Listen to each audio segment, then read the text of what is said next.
Grand style था उसमें Homeric similes की इतनी ज़्यादा इम्पोर्टेंस क्यों थी? बिस्मिल्लाह पढ़ लेते हैं। बिस्मिल्लाहिर्रहमानिर्रहीम।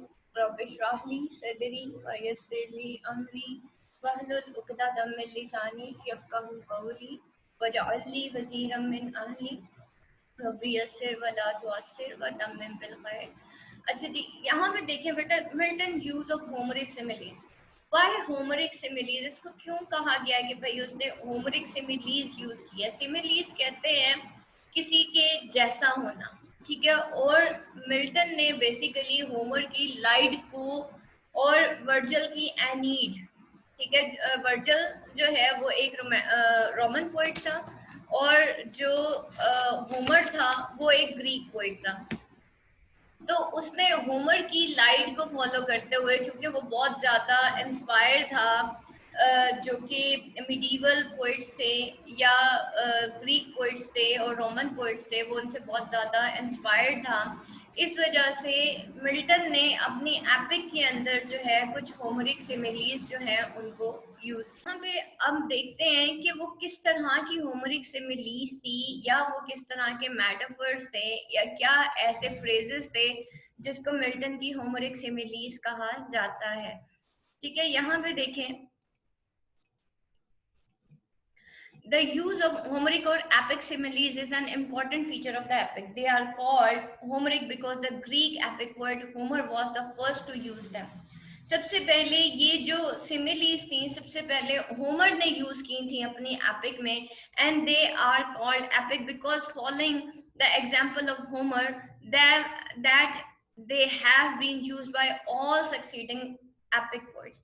और होमर को फॉलो करते हुए, क्योंकि उसने होमर ने सबसे पहले ये सिमिलीज जो हैं उनको फॉलो किया था या उनको लिखा था अपनी एपिक के अंदर, तो बाद के जितने भी एपिक पोइट्स आए उन्होंने इस ट्रेडिशन को कंटिन्यू किया और उन्होंने होमर को फॉलो किया। They differ from an ordinary simile in as much as the epic poet goes much beyond the point of comparison between the two similar objects compared and digresses into the building up of an elaborate word picture which is almost a short poem in itself and which dilates and expands the imagination of the reader.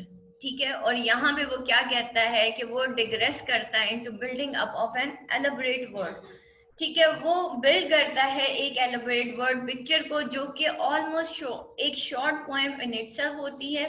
जैसे मैंने आपको बताया कि Leviathan को compare किया गया था किसके साथ? सैटर्न के साथ। और लेवियाथन जो है देखा जाए तो वो एक ऐसी होमरिक सिमिली है कि लेवियाथन के बारे में वैसे ही हम पढ़ेंगे तो वो एक, ये सिर्फ खाली कैरेक्टर स्टोरी इन इटसेल्फ है, ठीक है, एक शॉर्ट पोएम या शॉर्ट स्टोरी इन इटसेल्फ है, and which dilates and expand the imagination of the reader, जिसकी वजह से रीडर की जो इमेजिनेशन है वो क्या होती है? डायलेट होती है और एक्सपेंड होता है। डायलेट करना पता है ना क्या होता है? आप लोगों ने केमिस्ट्री की लेबोरेटरीज में डायलेशन पढ़ी हुई होगी, ठीक है। इसी तरह आंखों को भी डायलेट किया जाता है। जब आई स्पेशलिस्ट के पास जाते हैं नजर चेक कराने के लिए तो वो कहते हैं जी इनकी आंखों को डायलेट कर दो, ठीक है। तो क्या है कि वो डायलेट करता है और एक्सपेंड करता है इमेजिनेशन ऑफ द रीडर को। The simile is therefore also called long tailed, ठीक है। लॉन्ग टेल यानी कि एक लंबी कहानी, ठीक है। और सिमिली जो है वो उसको क्या कहा जाता है कि वो एक लॉन्ग टेल्ड है। Milton's similes are more frequent than is the case even with Homer. Thus in book 1 in about 50 lines, यानी कि line number 302 से लेके 356 we get as many as 6 similes. The number and frequency of the similes fall progressively in other books. और number और frequency of the similes जो है वो fall off करती है progressively in other books. यानी कि ये जो सिमिलीज है इनका नंबर यानी कि इनकी तादाद और इनकी फ्रीक्वेंसी वो बाकी किताबों में भी उसकी फॉलो ऑफ करती है।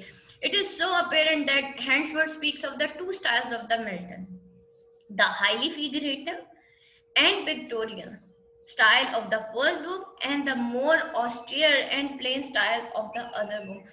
और वो जो है वो ये कहता है कि मिल्टन ने अपनी किताबों के अंदर दो स्टाइल्स यूज किए हैं। पहला जो उसका स्टाइल था वो हाईली फिगरेटिव और पिक्टोरियल स्टाइल था, जो कि उसकी फर्स्ट बुक के अंदर था, जिसके अंदर उसने सैटर्न का कैरेक्टर हाईली एलाबोरेटेड फॉर्म में बयान किया, लेकिन and the more austere and plain style of the other book. लेकिन बाकी जो किताबें थी वो ज्यादा ऑस्टियर थी और प्लेन थी, सादा अल्फाज में यूज बताई थी उसने। Besides Milton similes are more elaborate and hence produce sublimity and grandeur. Milton's epic similes may be called historic parallels. Parallel किसे कहते हैं? दो इक्वल लाइंस को आमने सामने रख देना, सीधी लकड़ियां रखे और उनको आमने सामने, तो हम कहते हैं ये पैरेलल है। तो वो कहता है कि ये जो मिल्टन एपिक सिमिलीज जो है, ये जो है हिस्टोरिक पैरेलल्स हैं, ठीक है, whereby the names and incidents of human history are made to elucidate and ennoble the less familiar names and incidents of a prehistoric theme. जबकि जो names हैं और incidents of human history हैं वो किस तरीके से बनाए गए? to elucidate and ennoble the less familiar names के साथ उनको कंपेयर किया गया है, and incidents of A prehistoric theme, और ऐसे इंसिडेंट्स जो कि लेस जो है लेस फैमिलियर थे उन ऑफ हिस्टोरिक थीम, उनको जो है एलैबोरेटेड फॉर्म में बयान किया गया या उनको एलुसिडेट किया गया। Sometimes he may use a Homeric rustic comparison of a swarm of bees, but generally he maintains loftiness by choosing comparisons from history and mythology, or from those great and strange things in nature which repel intimacy. और कभी कभार वो use करता है Homeric rustic comparisons को वो use करता है ऑफ अ सॉर्म बीज, यानी कि सॉर्म बीज किस तरीके से, उसने सॉर्म ऑफ बीज क्यों कहा? मक्खियों का छत्ता किस तरह से होता है? स्कैटर्ड, मतलब एक मक्खियों का छत्ता और उसके अंदर बहुत सारी मक्खियां, यानी कि स्कैटर्ड फॉर्म में रस्टिक कंपैरिजंस वो यूज करता है। बट जनरली क्या कर रहा होता है? वो मेंटेन करता है लॉफ्टीनेस by choosing comparisons from history and mythology. लेकिन एक्चुअली वो उसकी लॉफ्टीनेस कैसे मेंटेन करता है? वो कंपैरिजंस लेता है हिस्ट्री से और माइथोलॉजी से। अच्छा, लेट्स सी कि उसने किस तरीके से हिस्ट्री को जो है यहाँ पे बयान किया। हिस्ट्री क्या थी? एडम और ईव की हिस्ट्री बताई गई, ठीक है, कि पैराडाइज के अंदर इंसान की हिस्ट्री क्या थी। अच्छा, what about the mythology?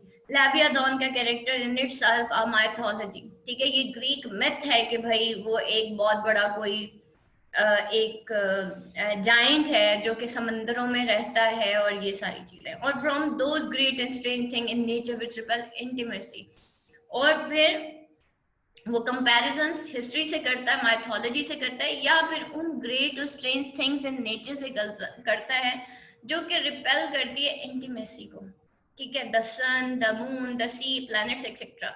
In this way variety, vastness and amplitude are added to the narrative. It would perhaps be fruitful to examine some of his similes from book 1 to see how Milton secured his epic effect.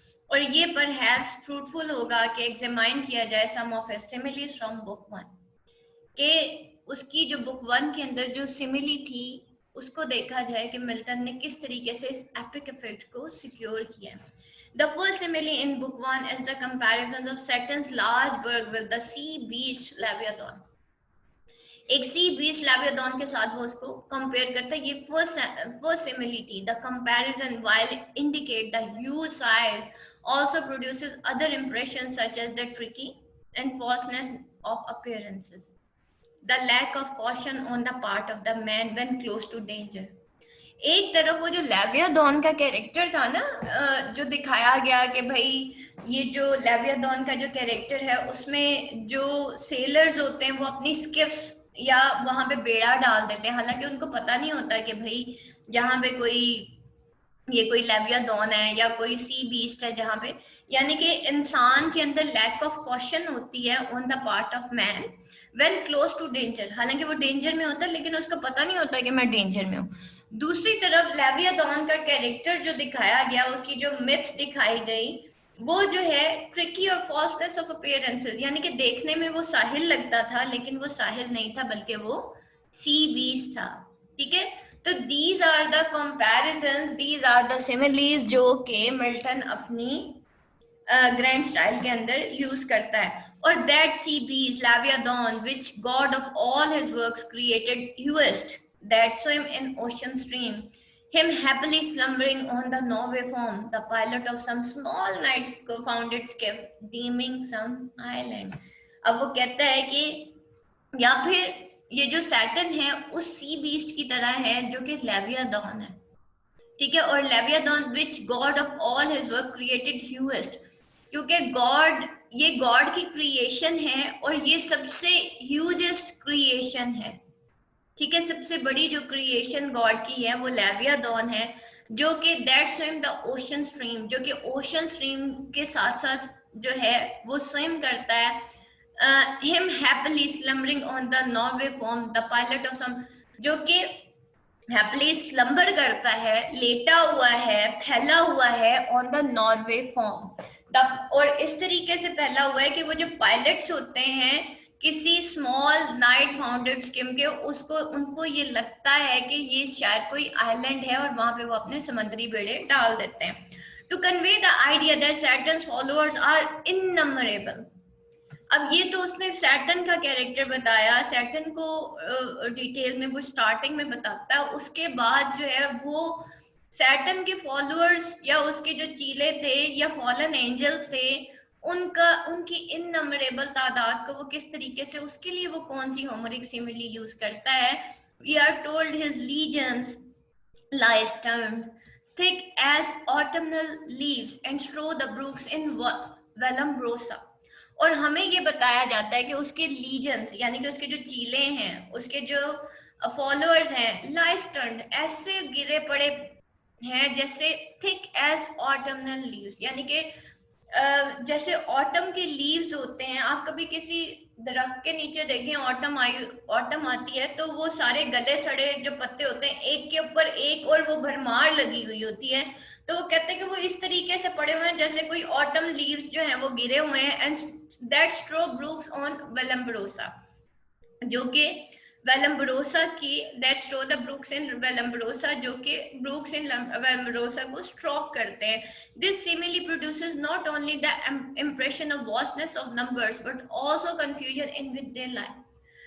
अब वो जब कहता है ना कि that strow the brooks in Vallombrosa, तो वो कहता है कि ये सिमिली जो प्रोड्यूस हुई है वो सिर्फ वास्टनेस ऑफ नंबर्स नहीं शो करी कि भाई वो इननमरेबल थे, शैतान के जो फॉलन एंजल्स थे, जो फॉलोअर्स थे वो इननमरेबल थे, बल्कि वो उनकी कंफ्यूजन जिस तरीके से वो पड़े हुए थे जमीन के ऊपर, एंड डैमेज्ड, और जिस तरीके से वो डैमेज हुए यानी कि सूखे पत्तों की तरह, गले सड़े पत्तों की तरह, जैसे वो उनके ऊपर खिजा आ गई हो। Glory of angels suggested by adjective autumnal, और उनकी जो ग्लोरी है एंजल्स की वो एक एडजेक्टिव के साथ सजेस्ट की जाती है, डायमिनिश ग्लोरी ऑफ द एंजल्स, यानी कि उनकी जो मुरझाई हुई ग्लोरी है एंजल्स की, वो जो है कैसे, उसके लिए कौन सा एडजेक्टिव यूज किया गया, ऑटमनल एडजेक्टिव यूज किया गया, use with leaves. The vast numbers and inherent evil of Saturn forces are also emphasized by their being compared to the northern barbarians। उसके बाद ये जो vast number और जो inherent evil of Saturn forces हैं उसको compare किया गया, also emphasized by being compared to the northern barbarians। इनको ये जो सैटर्न की पावर्स हैं और इसके जो फॉलोअर्स हैं इनको नॉर्दर्न बारबेरियंस से कंपेयर किया गया। बारबेरियंस खाना बदोश, ठीक है, और बारबेरियंस कहते हैं, बारबेरियंस पता है ना वो जो अनसिविलाइज्ड लोग जो होते हैं ना उनको बारबेरियंस कहा जाता है। Who descended upon the south and destroyed the Roman civilization, जो कि साउथ की तरफ आए और उन्होंने पूरी की पूरी रोमन सिविलाइजेशन को तबाह कर दिया, यानी कि वो इतने ज्यादा थे कि उन्होंने रोमन, जिन्होंने पूरे दुनिया पे मतलब एक राज किया था। शुरू में स्टार्टिंग में तो रोमन्स थे ना पूरी दुनिया के ऊपर जिन्होंने राज किया था। एक दौर था जब रोमन्स का दौर था, तो इन्होंने, ये वो बारबेरियंस हैं, ये वो नॉर्दर्न बारबेरियंस हैं, ये वो काले हबशी हैं जिन्होंने कि रोमन सिविलाइजेशन को तोड़ के रख दिया। अब मल्टीट्यूड कहते हैं group of number, huge number of, जैसे कहना चाहिए मल्टीट्यूड, ठीक है, बहुत huge number. like which the populous north poured never from her frozen loins to pass Rhine or Donna, when her barbarous sons came like deluge on south and spread beneath Gibraltar to the Libyan sands. वो कहता है कि ये वो multitude है इनका, Saturn के जितने भी फॉलोअर्स हैं, सैटर्न के जो फॉलन एंजल्स हैं, वो उस ये वो मल्टीट्यूड है उन फॉलन एंजल्स का, लाइक विच द ये वो पॉपुलस नोट्स जो है, sorry the populace north port never from her frozen Lions, ठीक है, जो पॉपुलस नॉर्थ है वो कभी भी अपने फ्रोजन लायन से हिल नहीं सका, और फिर क्या हुआ, टू पास रीन और डॉना, और वो कहाँ से गुजरे, वो रीन और डॉना से भी गुजरे हैं, व्हेन हर बारबेरस सन, जब उसके जो बारबेरस सन्स हैं वो एक डिल्यूज की तरह, एक तूफान की तरह आए, और डिल्यूज किसे कहते हैं, अजाब को, ठीक है, तूफान को, डिल्यूज वैसे तूफान नूह को कहा जाता है, ठीक है, वो एक तूफान की तरह आए ऑन द साउथ, और उन्होंने तमाम जिब्राल्टर को लाइबियन सैंड्स में कन्वर्ट कर दिया, ठीक है, और टुकड़े टुकड़े कर दिया, beneath Gibraltar to the Libyan sands. Again the fallen angels are compared to locust, उनको लोकस्ट आपको पता है पिछले दिनों मक्का के अंदर और मदीना के अंदर बहुत ज्यादा लोकस्ट आ गए थे, अभी भी मैं उम्रा करने गई थी लास्ट ईयर, तो बहुत ज्यादा लोकस्ट है वहां पे, ठीक है, जिसको कहते हैं टिड्डी का हमला हो जाना, टिड्डी दल का हमला हो जाना, ठीक है, और ये लोकस्ट जो है called up by the Moses, ठीक है, हजरत मूसा अलैहिस्सलाम के दौर में ये जो तूफान, जो एक जो है एक उनकी कौम ने नाफरमानी की थी, तो अल्लाह ताला ने उनके ऊपर एक अजाब भेजा था जो कि लोकस्ट का अजाब था, और ये टिड्डी दिल इतने ज्यादा थे कि आसमान काला हो गया था, ये हजरत मूसा अलैहिस्सलाम के दौर में यहूद के ऊपर नाजिल हुआ था ये अजाब, ठीक है, इस वजह से यहाँ पे कहा जा रहा है कि ये जो फॉलन एंजल्स हैं उनको कंपेयर किया गया to the locust called up by Moses, here the impression is not only of vast numbers but also the evil which is associated with the locust, ठीक है, अब ये इंप्रेशन खाली ये नहीं है कि इतने ज्यादा लोकस्ट थे कि आसमान काला हो गया था और रात हो गई थी, मतलब इस तरह से ये लोकस्ट आए थे कि रात हो गई थी, तो यहाँ पे which is associated with locust and which is the chief characteristics of the followers of the Saturn, जो कि चीफ कैरेक्टरिस्टिक्स हैं followers of Saturn के, as when the potent rod of Ammon's son in Egypt's evil day of locust warping on the eastern vine, the over realm of impious Pharaoh hung, ठीक है, like night and darkened all the land of the Nile, ठीक है, और क्या हुआ था कि दरिया नील की जो लैंड थी वो सारी खाली हो गई थी, as when the potent rod of Amram's sons in Egypt's evil day, Egypt के इवल डे में जब वो कौम जो है गुमराह हो गई थी, इवल डेज यानी कि कौम जो है वो बहुत ज्यादा गुमराह हो गई थी, तो वो जो पोटेंट रॉड है, पोटेंट रॉड किसको कहा जाता है, हजरत मूसा अलैहिस्सलाम के असा को कहा जा रहा है, ऑफ एमरम सन, ठीक है, हजरत मूसा अलैहिस्सलाम को एमरम सन, वो क्या फिर क्या हुआ था, of locust warping on the eastern wind, तो क्या हुआ कि लोकस्ट इतने ज्यादा आए ईस्टर्न वाइन से, that over the realm of impious Pharaoh hung like night, कि वो impious Pharaoh यानी कि फिरौन जो है, impious फिरौन जो है, उसकी जो पूरी की पूरी जो एक सल्तनत थी उसके ऊपर वो ऐसे छा गए थे लाइक नाइट, रात की तरह, और उन्होंने तमाम नील की लैंड को या तमाम इजिप्ट की मिस्र की लैंड को काला कर दिया था। अच्छा जी, फिर वो यहाँ पे कहता है there are echoes of classical epics in book 1, इसके अलावा कुछ क्लासिकल एपिक्स भी बुक 1 के अंदर बताई गई है। The first physical attribute of Saturn as he emerges from the burning lake and goes towards the shore shows his enormous size.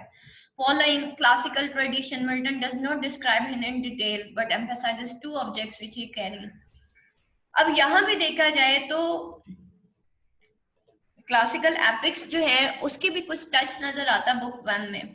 सबसे पहले फिजिकल एट्रीब्यूट ऑफ सैटर्न, जब वो बर्निंग लेक से निकलता है और वो किनारे पे जाता है तो वो उसके एनॉर्मस साइज को शो करता है। दूसरा, फॉलोइंग क्लासिकल ट्रेडिशन, मिल्टन जो है उसने अपने आप को डिटेल में नहीं बताया, बल्कि उसने टू ऑब्जेक्ट्स के ऊपर जो है वो एम्फसाइज किया. His shield is compared to the largest round object human eye had ever seen, the moon seen through Galileo's telescope. और वो कहता है कि वो जो सैटर्न है उसकी शील्ड इतनी बड़ी थी कि वो द लार्जेस्ट राउंड ऑब्जेक्ट जो ह्यूमन आई ने कभी देखी हो, गैलीलियो की टेलीस्कोप ने जो सबसे बड़ी कोई एक गोल, गैलीलियो ने तो अपनी टेलीस्कोप से प्लैनेट्स देखे थे ना, लेकिन ये क्योंकि गोल है, शील्ड है, और ये सैटर्न की शील्ड है, तो वो इतनी बड़ी थी कि इतनी ह्यूज ह्यूमन आई ने कभी कोई शील्ड नहीं देखी होगी, कोई गोल चांद नहीं देखा होगा जितना बड़ा इसकी शील्ड थी. This is reminiscent of Homer's description of shield of Achilles. और ये क्या है, ये रेमिनिसेंट ऑफ होमर्स डिस्क्रिप्शन है ऑफ शील्ड एचेलस, यानी कि एचेलस की जो शील्ड थी उससे ये इक्तबास लिया है किसने, मिल्टन ने. Saturn sphere is depicted as bigger as the largest pine tree. और उसका जो स्पीयर था, उसका जो वो जो अर्तगल ने पकड़ा होता है, तीर कमान जिसे कहते हैं, ठीक है, उसका जो स्पीयर था, उसका जो तीर था, वो एज बिगेस्ट था than the tallest pine tree. मतलब इतना बड़ा उसका तीर था, स्पीयर उसका इतना बड़ा था जैसे सबसे बड़ा जो टॉलेस्ट पाइन ट्री होता है. His spear to equal which the tallest pine hewn on Norwegian hill. ठीक है, और उसका जो स्पीयर है वो बिल्कुल किस तरह से टॉलेस्ट पाइन ट्री की तरह है, जो कि नॉर्वेजियन हिल्स के ऊपर देखा जाता है.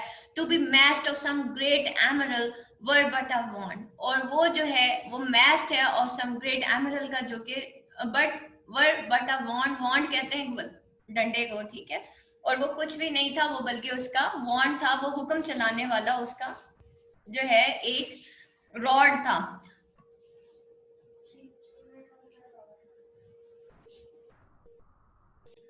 अच्छा जी, Homer in his Odyssey had already made the club of Polyphemus as big as the mast of a ship.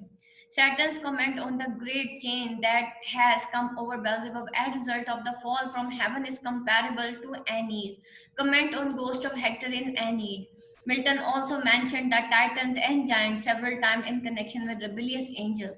Elaborate speeches and questions are used by Milton in imitation of the classics.